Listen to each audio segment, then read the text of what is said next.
All right. Hello, hello. Today I get to interview Mo Spell. She is a covenant life coach. She is a mom of, oh man, remind me, seven? Yep. Mom of seven. She has a wonderful program called the Mompreneur Lab, and she just has like so much wisdom to share. She's one of my favorite people to be connected with and interact with, and so I want to share some of her wisdom with you today. So, hello, Mo. Oh, thank you, Amanda. Yeah, how are you? All right. So today we're talking about priorities, like Mhm. how to set priorities, especially for moms. And we're also kind of exploring like when we are in a season where we're kind of shifting, right? Like maybe we knew what our priorities were before, but something's happened that's kind of pulled the rug out, right? Whether it's some major move or some sort of life event that was very significant that's caused a lot of reassessing. So it can feel really overwhelming when we're in that mode of like, the stuff that used to really matter to me doesn't anymore. Mhm. So, but what does, right? Right. So let's talk about that. How do Yeah. we do that? So the first thing is let's have a definition of what priorities are. Because what you think priorities are, what I think priorities are, what you, the viewers, think priorities are could be totally different. So priorities basically, like Merriam-Webster, the dictionary, I looked it up and they say priorities are a preferential rating, something given or meriting attention before competing alternatives. Okay, in mom language, basically it's things, your priority is the thing that you do before all the other tasks. Okay. Mm-hmm. So when the first thing is to recognize that how you operated in one season is not how you have to operate the next. And so what you had talked about, like sometimes when we've come out of a season with a lot of change or a season that has felt very heavy or like you're almost in survival mode and you're kind of like coming out of it on some aspects, it's almost like you're starting at zero in some ways. You're like, where do I go from here? How do I pick up? And so it's one first recognizing what you did in a previous season is not what you need now. Mm-hmm. And so with that, there's this like unknown. And so we can kind of feel uncomfortable and like almost like, because we knew our priorities back then, we knew what we stood for, whatever, and all that's shifting. And that is okay to feel that uncomfortableness of stepping into a new phase, a new season. And so now you have the opportunity to ask yourself some key questions. What really matters to me now? Mm-hmm. What really, if I strip away everything, all the distractions, all the squeaky wheel stuff, like, and there was something of substance left, like, what would that look like? What would that be? Mm-hmm. And so it gives you opportunity to reflect on what priorities do I want in my life? What priorities did I have in the past that actually were not even in line with what I wanted to do, but they were what I thought, or it's what someone else thought I should do. And so I just made it my priority. Like you get to kind of reinvent where you want to go in this season. And then with this, priorities, if we back up, we need to understand what our values are because values influence our priorities. And I like to talk about values.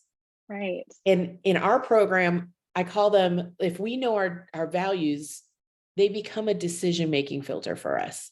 Mm-hmm. And as moms navigating into a new season, especially after maybe a hard season, we want to eliminate as many decisions as we can. We want to streamline our brain. Like we want to be able to not like be like in that overwhelm of where do I go from here? And so when we have an understanding of what our values are, that will help us understand what our priorities are. Mhm. Okay, so talk about that. How do we kind of figure out what our values are? And do those shift sometimes?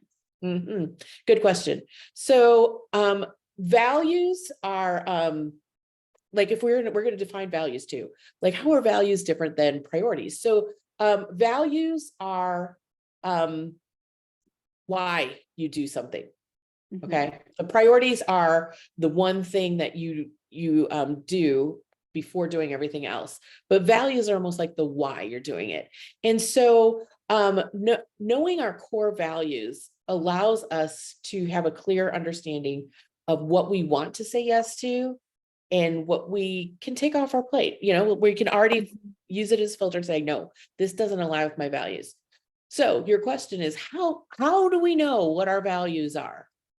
Because many of us don't spend time thinking about it. Right. And we've kind of absorbed values, maybe our childhood values or the cultural values, and we've made them ours, but are they really ours? Right. And Yeah. so honestly, whenever you're in a new season, it's an opportunity to ask yourself, is this mine to hold? And so with values, there's a bunch of online quizzes and things that you can do, which some of them are really good because they help you just kind of sort through some values and get some top ones, like core ones, right? But you can Yeah. also do reflective exercises, and your values kind of show up not just in one area.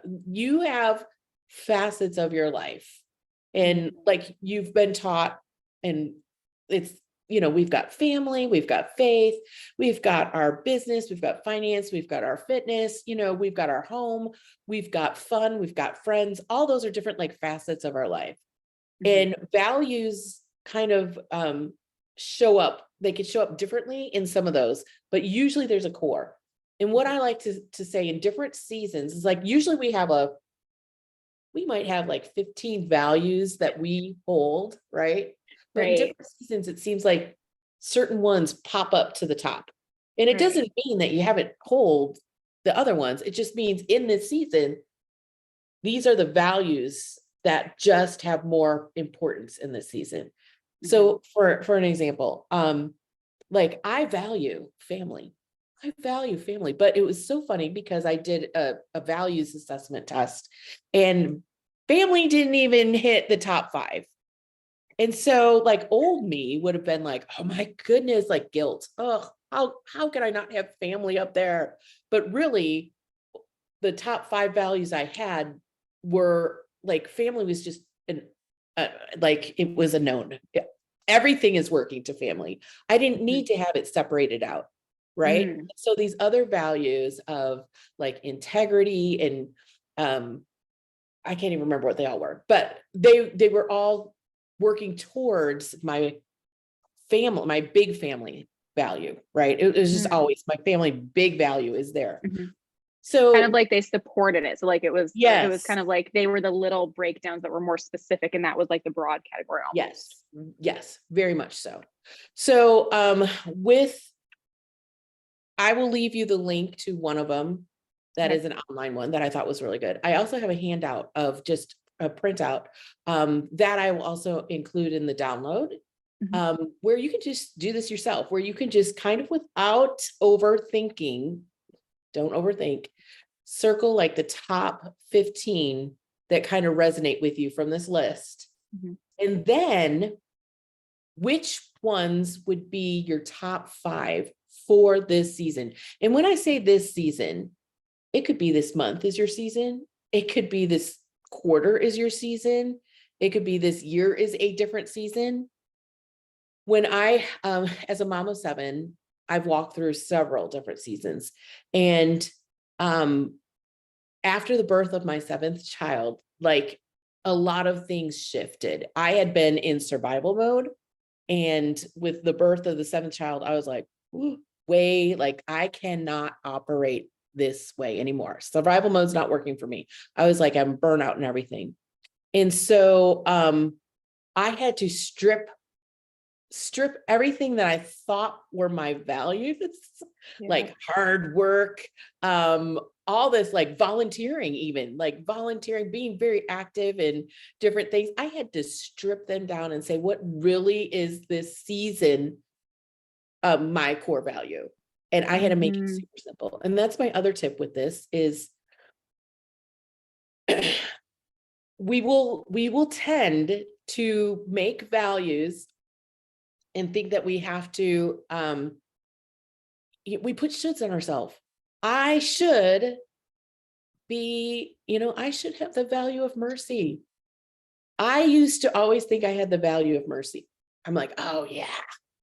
Every single test I take, like any type of test, like that is not there. Encouragement is, discipleship is, like those type of Mhm. values are, which tie in some like to compassion and all that. But I would be like, oh, what is that saying about me? And here's the thing, values are not good or bad. They're Yeah. not good or bad. They're just neutral. Those are your ways of needing to operate to know the whys for your priority. Mhm. So just like I said, don't overcomplicate it. When you're setting priorities for this season, don't overcomplicate it. Mhm. Keep it simple. Keep it simple. And priorities are different than goals.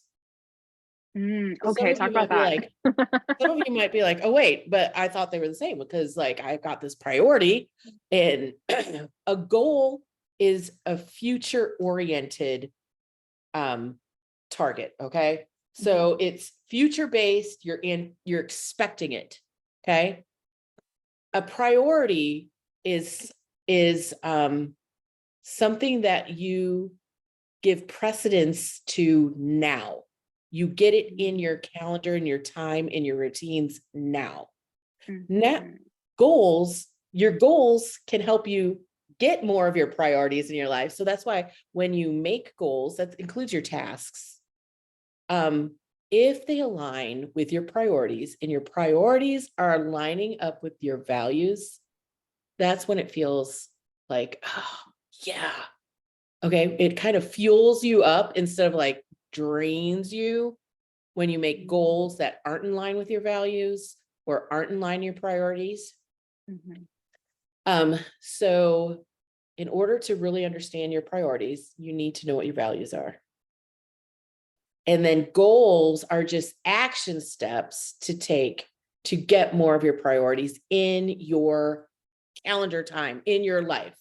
Mhm. Because priorities just written on a list, on a piece of paper, on a Post-it note, in your journal, Yeah. do nothing. Right. You have to get them into your day, into your week, into your month, and into your year. Yes, for sure. Yeah. So talking about should, and like, and when you're talking about like, goals being different than priorities and values, it kind of made me think about how there tends to be, especially in online space, and I think especially with business building, people who are oriented that way, but even not, this Mhm. idea that like we have to set these big audacious goals that are like huge. Yeah. But let's talk a little bit about like picking what's right for you, because what's that's the influencer we're following over here who says like, let's set some big audacious scary goal that's freaking you out, Mhm. right? And go for that. That's a should, and that works for Correct. them, but not everybody is in that season. And maybe Mhm. just the idea of being consistent on an evening routine feels huge, right? Right. So can we talk a little bit about like, yeah, that not embracing other people's shoulds, right? Right. And because we started this conversation kind of with the understanding, setting the stage up that, this is like moving from one season into another, and kind of moving from a harder season into a new way of operating after the hard, right? Yes, yes. So those expectations, there's two categories of expectations. Those are the expectations other people have for you. And then there's the expectations you have for you. And usually when I say you have for you, you have pictured in your head an ideal version of yourself that you're comparing yourself to, and you think you should do whatever this ideal version of yourself is. And so, we joke and we hear this around, like, quit shoulding yourself. Why should I? Why should I do this? Why shouldn't I do this? Like, really shaking those shoulds, because are we taking on someone else's values and priorities? Do they line up with our values and priorities? If we're setting a BHAG, a big, hairy, audacious goal, right? Yeah. Is it because we think we have to do it in order to feel successful, be confident, be loved, not be an imposter in business? Because that is never going to fulfill that feeling need. Mm-hmm. That goal is not going to fulfill that feeling need. Right. But if we make action the goal, and we make whatever our little steps are align with our values and priorities, that's when we are in alignment with what God has for us in the season. Because if you're coming out of a harder season, you've got to give yourself grace to even like taking time to figure out, what are your values for this season? What are your priorities? Right. What have I learned in that harder season that I want to carry in here?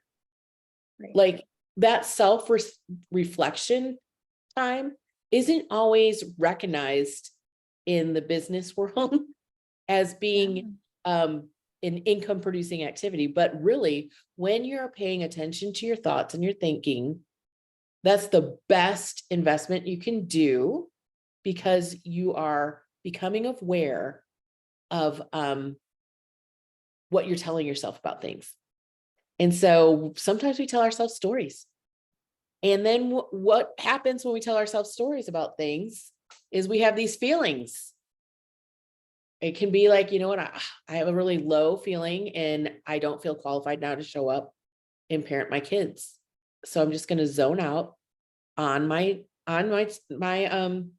phone and just kind of let them be. Right? Yeah. Kind of numb out.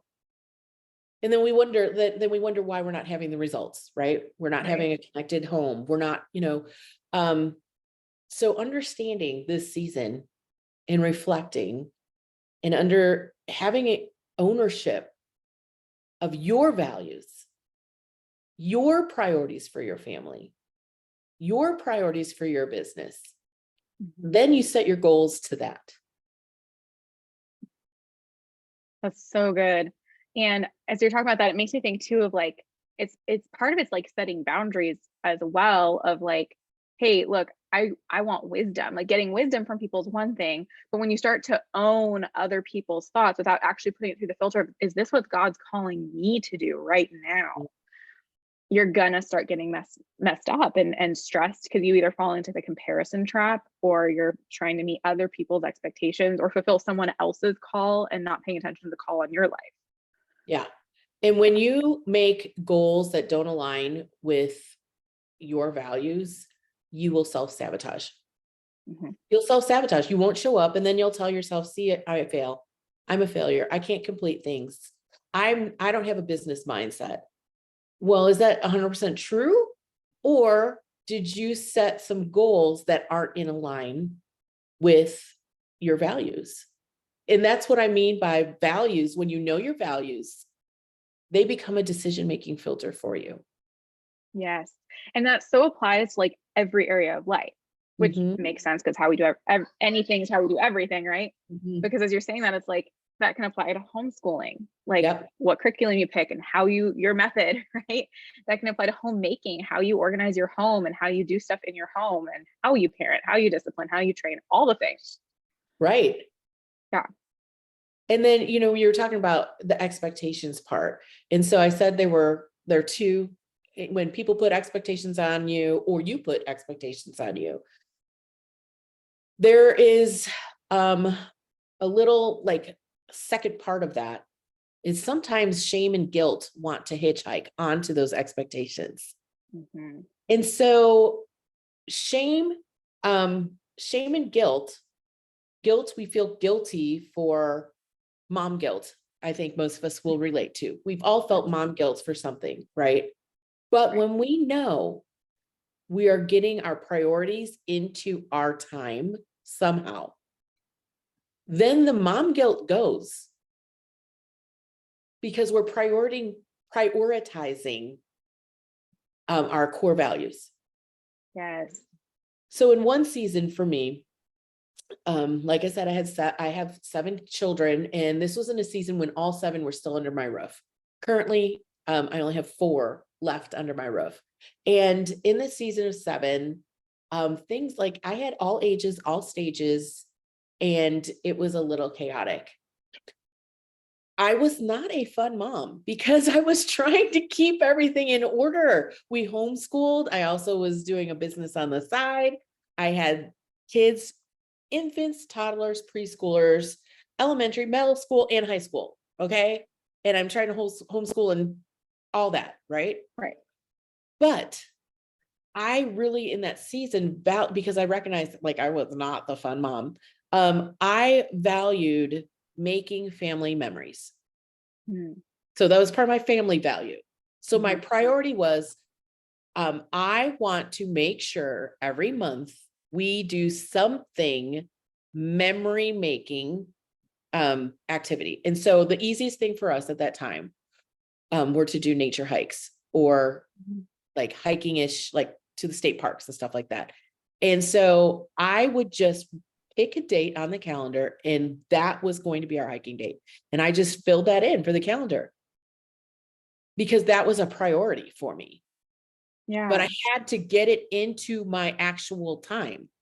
It couldn't just be right here. Like that's a good place to start, to have awareness, but then you have to take action on that awareness. And so for me, I had to just write that on my calendar. Okay, I wasn't even consistent. I just made sure whatever Saturday I could or whatever, we would do that.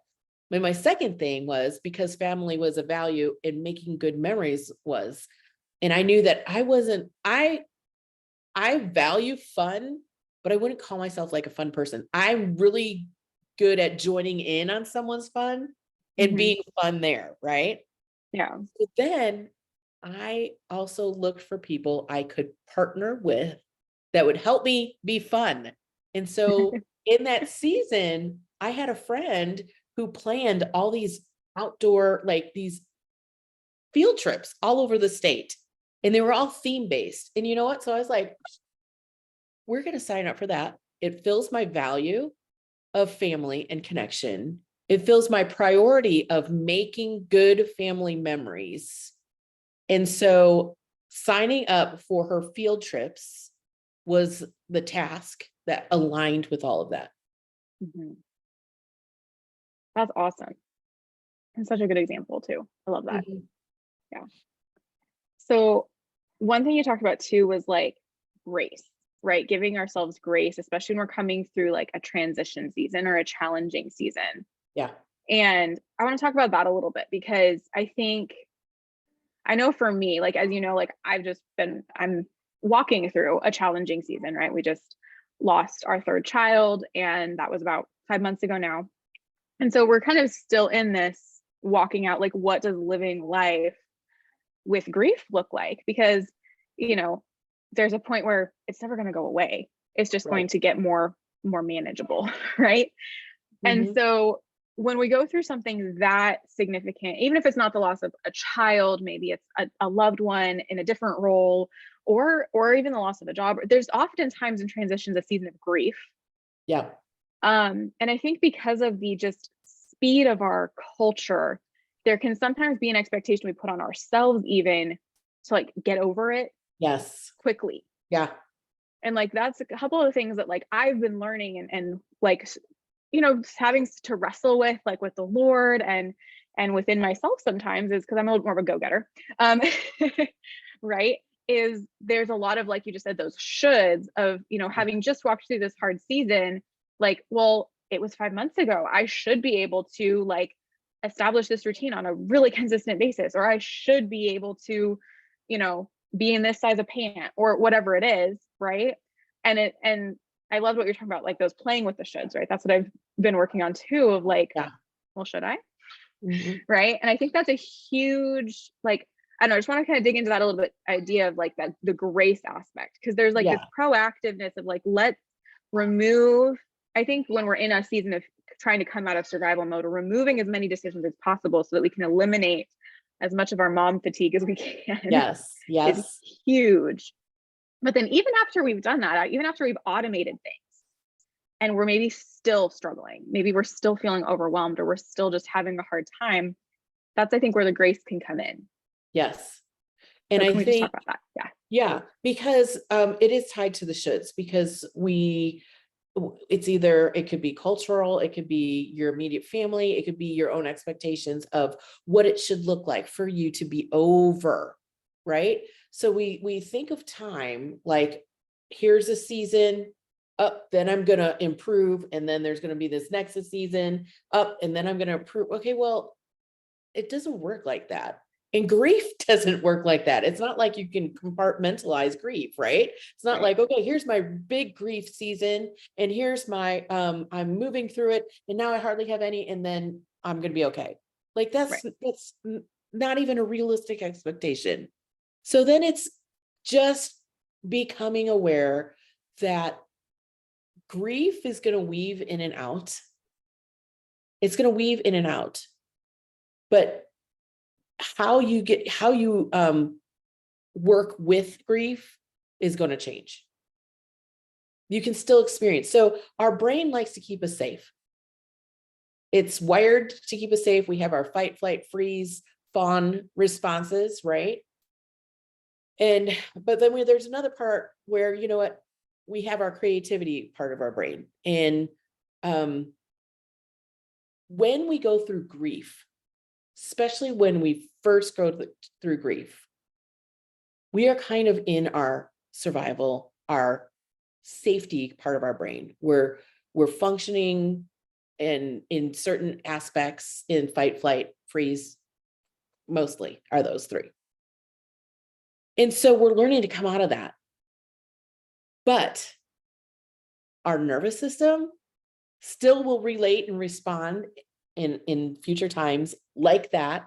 And so it's just this awareness we get to have, this awareness of what our body is actually feeling, what we're telling ourselves about what our body is feeling, and allowing ourselves to process that. And for your journey to be your journey. Yes. It doesn't have to look like someone else's, or like what we would see on like TV or something, right? Right. And so that's where the grace part gets to come in, because you are a newer version of yourself now. You never experienced that grief before. Now you have. And so there's things you're processing. There are lessons. There are ways that you've grown through pain. Our brain likes to keep us from pain. So our brain tells us grief is pain. Mm-hmm. Therefore, grief should be avoided. Mm-hmm. Don't set into grief. And so there's one reaction our brain can have: if I can just get ahead of the grief, then I won't feel pain. If I could just get over the grief, then I won't feel pain. Right? Right. Can we ever get ahead of grief? No. Right. No. And is it a realistic expectation to never feel pain? No. No. Right. So No. is pain to be avoided in our life? No. No. Yeah. And so what if it's just the compassion we have for ourselves is changing the definition of pain in our life? That it is not something that is going to, it's not something that you have to avoid. Mhm. You can process it.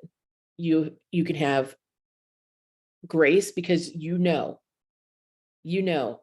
it's growing you, and no one wants to be in pain. Like, you look at CrossFit people, they are crazy because they like to be in pain, but they know that their pain is producing results. Result. And so Yeah. when you're with grief and you've already walked through grief,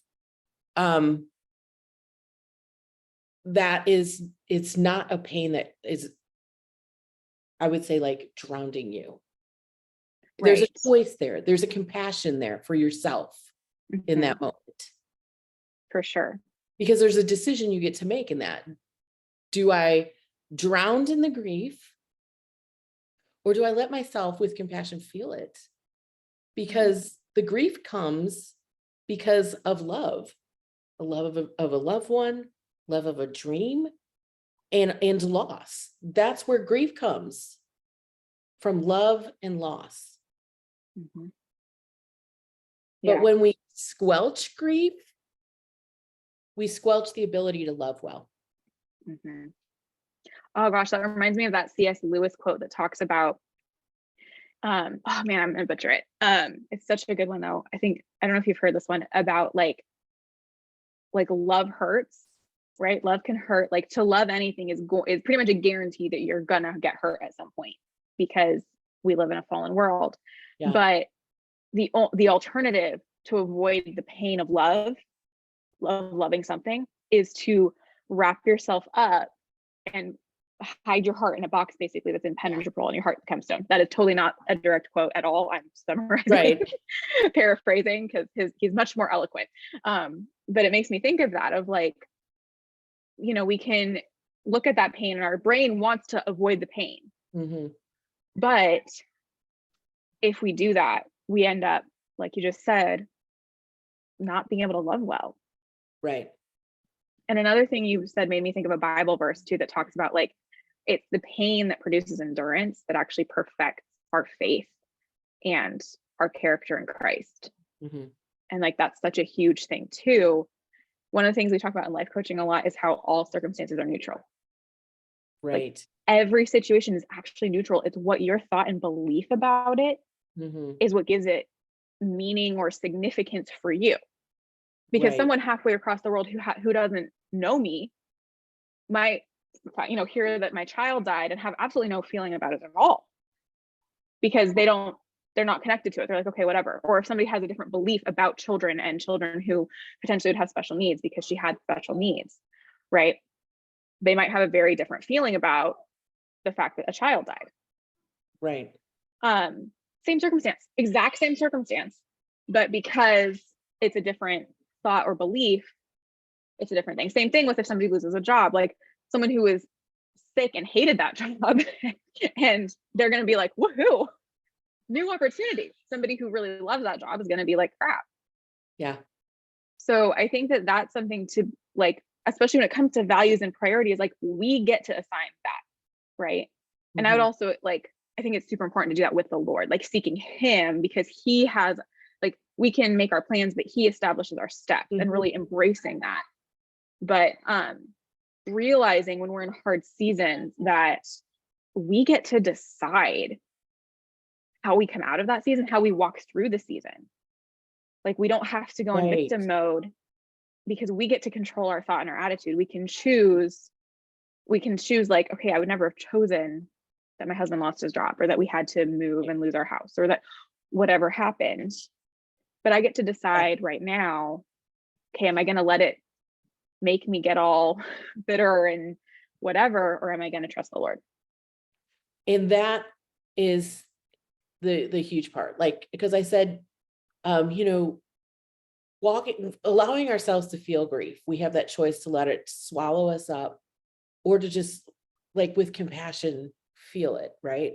Right. For me, I've only been able to not let grief swallow me up because of the Lord, and how he's helped me reframe what's happened to me as something that is now happening for me.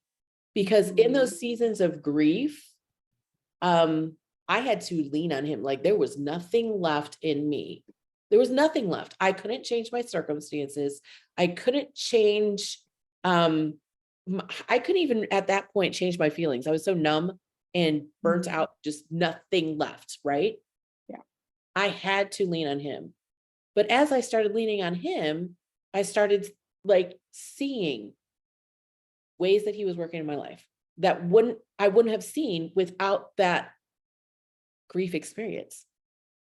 Without it, like there were gifts there in the grief. I can see them now in hindsight. I could not see them in the midst of it. Right. And so that's where kind of the trusting had to go. I don't feel like trusting you, God. I don't have to feel like trusting you, God. I'm choosing. Ooh, I love that. Let's talk about that for a second, especially in our, like the context of the relationship with the Lord. Because I think that in our culture, there's such an emphasis on how we feel with God. And I think there's totally a place for feeling and feeling connected and feeling his love, right? 100%. I think it's wonderful and that's great. But sometimes we're going through crap, right? Like Job, you think about that, right? So when we don't feel like trusting him, when everything in our flesh is screaming out like, you know, Job's wife tempted him, like deny God and just die, right? Like, right. How do we like that, making that choice and owning that we have control over our thought and our belief, even if it is disconnected for the season, it's not, we're not feeling it yet. Yep. Can you talk about that a little bit? Yeah. So, when you are like at that point, it is a total surrender. It's like I had to surrender my dreams, my hopes, my loved one, my circumstances, how I had to surrender how I wanted God to fix this for me. Because a lot of times we'll only approach God when we want him to fix things. And I just had to say, okay, your word says, and I would just find one verse and it says, your word says. And for me, Psalm 23 was very like that. The Lord is my shepherd, I shall not want, like all that he leads me, like through the valley of the shadow of death, I will fear no evil. And so I would be like, okay, Lord, I am fearful. I'm fearful, but your word says that you're leading me through the shadow of death. I will fear no evil. So I'm trusting you to do that, even though I don't feel it or see it right now. And here's the thing, that's called faith. That's putting our faith into action. It's that surrendering and saying, okay, I'm holding you to your word. I don't have to feel it. I don't even have to understand how you can do it. Your word says it. I'm choosing, and this is the thought part here, because we get to choose our thoughts. We get to choose what thoughts we keep thinking on. Sometimes thoughts pop in our head, okay? So those we don't choose, they just pop in our head, but we get to choose which thoughts we're going to operate from. And that's where I had to just pull a couple key verses. Another one was in Psalm where it said, I have never seen the righteous forsaken or their children begging for bread. Like we were in a really hard season. And I'd be like, okay, Lord, your word says. And that was the thought I would choose instead of saying, oh, like never, this isn't going to work out. Our bills aren't going to be paid. Like that's a different thought. Right. And so that was the choice. That was the faith choice that I could make in that circumstance, is to decide, what thought am I going to hold about this? Yeah. I love that. Like you were just saying, that faith in action. Like this is how, because I think, at least in my experience, like I've grown up in the church, I grew up in a specific church tradition, and now I'm non-denominational, but I was never taught this in church about, like, they have all these wonderful verses that are great and have like such great truth about like, take every thought captive and make it obedient to Christ. And we renew our minds, and we are not transformed by the world, but we're not conformed to the world, but we transform our minds to be obedient to Christ, right? All these verses that like I memorized them, memorized them in Sunday school. Woohoo, I can say them. But what does that mean? Right. And I Right. think this is like that practical application of like, I mean, I'm not sure about your experience, but I Mhm. know from my Mhm. experience, like it wasn't until I started kind of digging into covenant coaching and learning the like, okay, how, Right. like, and not, and when I asked that question of how, people like, I used to get kind of brushed off of like, oh, you just do it. Like, that's not an answer. Or it was like, I remember reading, renew your mind. And I'd be like, okay, I read my Bible today. Did that somehow renew my mind? Right. And And it's a so, start. right. And so it's this other level of understanding that our thoughts are actually what drive our decision making. And so when we can really have awareness of what we're thinking, then we can have better decisions. We can choose what we're thinking, that we have a choice with that. And so when our thought lines up with God's word, then our actions are going to line up with God's word, because our thoughts give us our feelings. Really, our thoughts produce hormones that give us our feelings in our body. It can be cortisol, can be adrenaline, that's what it does. So our thoughts give us our feelings, then we act out of either what we're feeling or how we want to feel. So when I say act, it could be inaction is an action. And so then based on whatever actions we've taken, then we have our circumstance, we have some of our circumstance, we have our results. Right. And so sometimes for many of, well, I would say for me, for a long time, I never knew what I was really thinking. Mhm. But what I was really thinking, because I was in survival mode for quite a few years, nothing's ever going to change. That was a huge lie, I believe, for the longest Mhm. time. I just have to endure this life and I will see the goodness of the Lord in heaven. I Mhm. just have to endure. So I had this belief, nothing is going to change. I just have to endure. So Mm. how did I feel? Like, I guess defeated, right? yes. Depressed. And I felt like everything was on my shoulder. I had to just endure like this, like almost like a mother martyr. Like, who loves a Mhm. mother martyr? No one, right? I was like, oh, I've got to endure life, right? And so the decisions I made, I wasn't getting good results in family, business, and like all my areas of life Mhm. because I was just enduring life.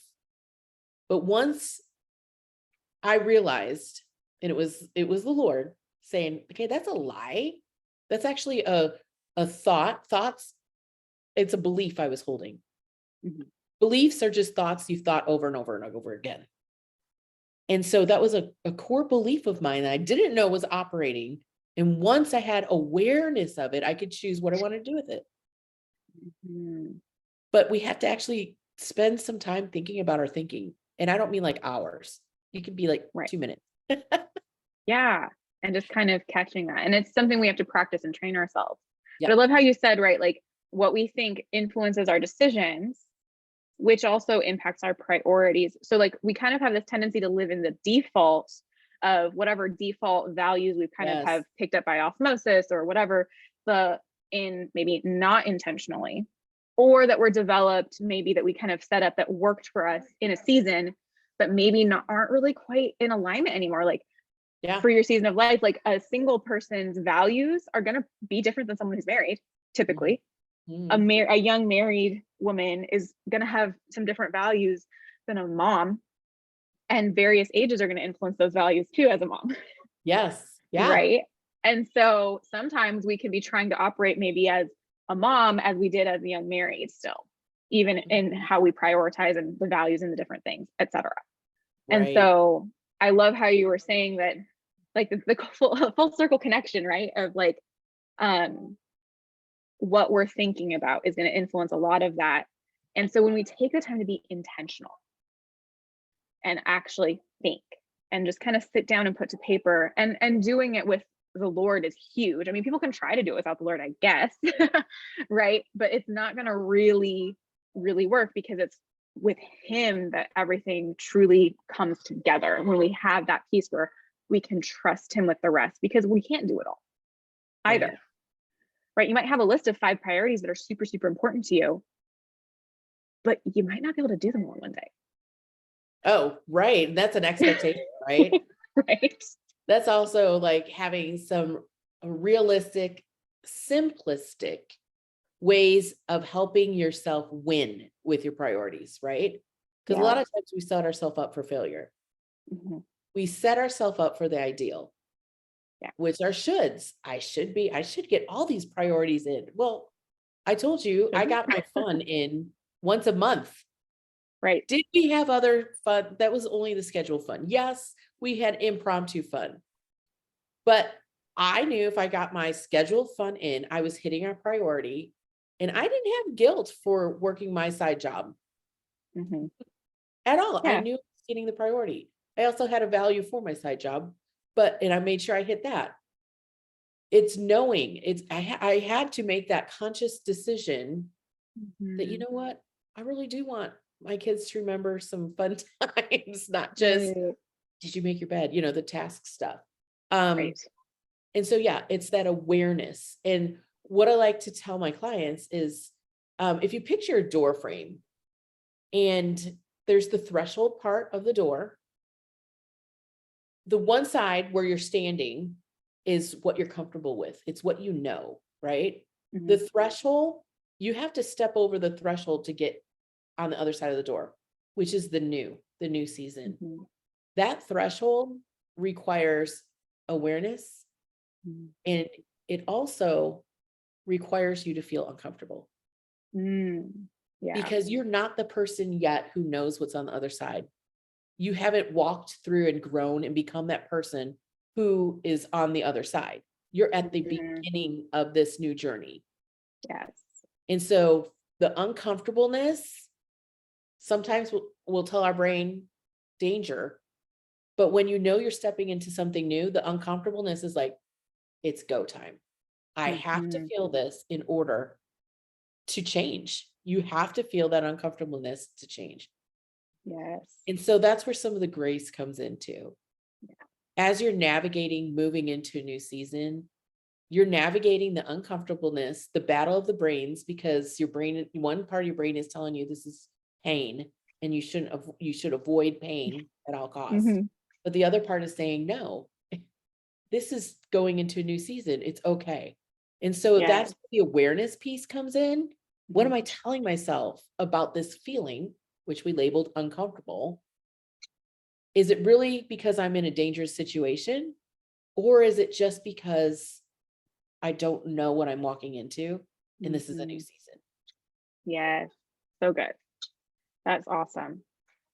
So, all right. Well, we're kind of hitting time here, so let's wrap it up. This has been so good. Thank you. You got so much wisdom to share. Can you just share briefly for the viewers kind of like how they can get a hold of you, or if they want to learn more about what you do or anything like that, share some of the ways they can get a hold of you? Yeah. I have my website is morenspell.com, and it will be on the description. I also have a Facebook community called Grace-Based Business for Mompreneurs, so you can find me there as well. And Awesome. because of our talk, I will make the hand values thing, PDF available. But I also have a busy mom brain hack handout as well. That will Awesome. kind of help you just navigate some of the decision-making filters that you get to establish in this new season. Awesome. Oh, I love that. So there's a great like little worksheet that that you guys can go through as to kind of help you implement some of the things you learned today. Mhm. That's awesome. All right. Thank you so much. And that'll be in the description of the video here. So thank you so much, Mo. Thank you, Amanda. All right. Bye.